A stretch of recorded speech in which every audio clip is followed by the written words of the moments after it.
In a dramatic escalation that underlines the widening scope of the conflict, Ukrainian forces carried out a precision airstrike against a Russian military base, an attack that Ukrainian officials say was aimed at degrading Russia's air capability and disrupting its logistics deep inside contested territory. The strike began before dawn when a Ukrainian jet, escorted by support aircraft and backed by electronic warfare units, crossed into range and delivered a series of pinpoint munitions on the base's hangars and fuel storage. Tactical commanders described the strike as surgical in intent, intended to erode the enemy's ability to mount sustained sorties rather than to annihilate personnel, a distinction Kyiv sought to emphasize as it presented the operation to domestic and international audiences. Ukrainian military spokespeople framed the operation as a clear demonstration of improved reach and coordination, noting that the mission combined intelligence from unmanned aerial systems, signals intercepts, and human reconnaissance. Senior analysts emphasized that the attack reflected months of training and the adoption of new tactics designed to exploit gaps in Russian air defense coverage.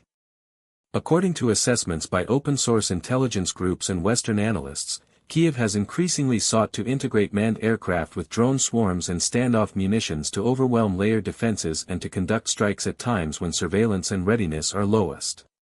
The immediate aftermath saw Moscow vowing to retaliate, while Russian state media reported damage to key infrastructure and claimed early that casualties had been limited.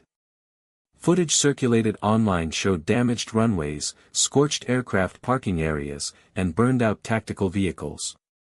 Russian military spokesman promised a measured response but used the incident to rally domestic support for increased defense measures and to justify intensified strikes across the front. International observers warned that the attack could alter the tempo of operations on both sides, by forcing adjustments to deployment patterns and airfield security routines. On the ground, the defenders at the targeted base faced chaos. Personnel teams worked through the night to extinguish fires and to salvage undamaged equipment. Satellite and drone imagery analysts later identified multiple craters on aprons and near hangars, suggesting the use of precision-guided munitions and possibly glide bombs launched from standoff distances. Eyewitness accounts and analyst reconstructions indicated that Ukrainian planners had timed the strike to exploit routine resupply windows, hitting storage areas and maintenance shops when activity was at a predictable peak. The tactic, if repeated, would make it more costly for Russia to keep high-value aircraft close to forward lines.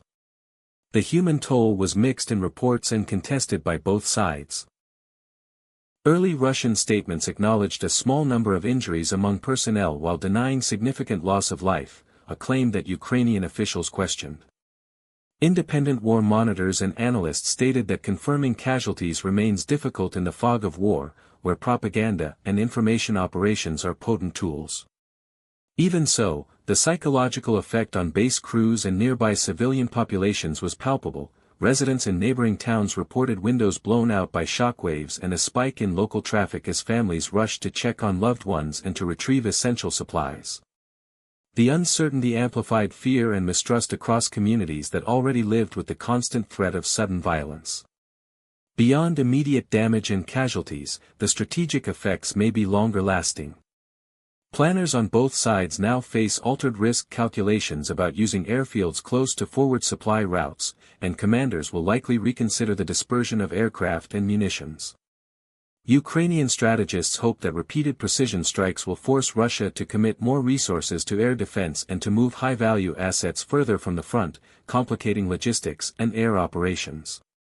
Conversely, Moscow may accelerate efforts to harden hangars, to install additional passive and active defenses, and to adopt deceptive camouflage and dispersal procedures to blunt future attacks.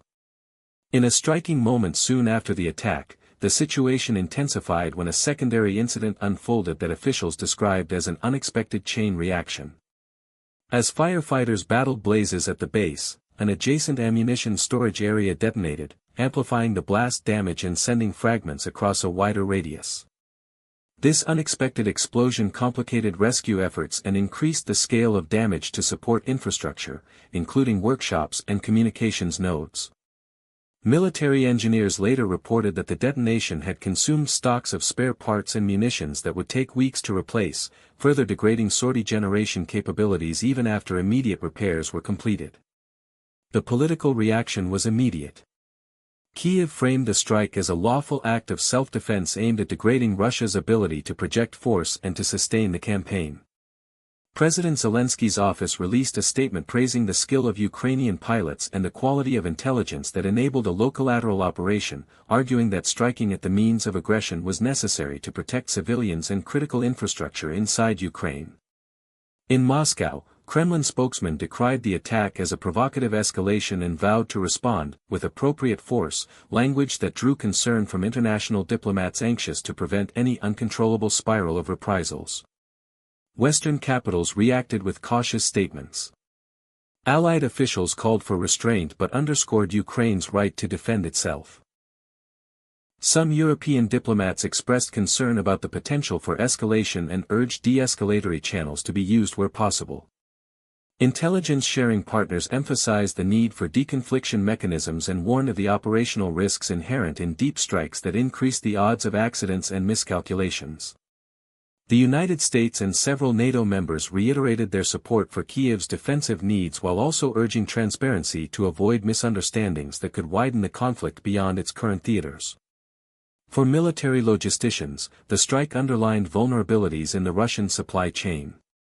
Fuel depots, maintenance facilities, and spare parts warehouses are the arteries that sustain a modern fighting force, and disrupting them can have cascading effects on sortie rates and readiness. Analysts highlighted that even if only a portion of the damaged capacity is degraded, the cumulative effect over weeks could slow aircraft generation rates, limit patrol coverage, and force more conservative use of munitions. Loss of maintenance capability can be especially debilitating because it constrains the ability to fix battle-damaged aircraft and to perform routine overhauls essential for operational safety. The strike also sharpened debates in military and policy circles about escalation management. Some experts argued that Kyiv's growing ability to strike deep into enemy-held territory is a sign of legitimate capability building and an effective way to impose costs on an aggressor. Others warned that attacks on bases inside Russian-held regions risk provoking disproportionate retaliation, possibly targeting critical civilian infrastructure or prompting clandestine operations beyond conventional battle lines. The question of proportionality weighs heavily. Policymakers must consider whether the operational gains on the battlefield justify the increased political and humanitarian risks associated with deeper interdictions. Meanwhile, information operations on both sides churned. Social media platforms were flooded with footage, some authentic and some likely manipulated, showing fires, damaged aircraft, and the human drama of soldiers and civilians responding to the blast. Each side amplified narratives that suited their strategic messaging. Kyiv highlighted precision and legitimacy, while Moscow emphasized victimhood and outrage. Independent fact-checkers worked to verify the provenance of images and to identify exaggerations, but the speed and volume of content made it difficult for objective assessments to outpace viral misinformation. The informational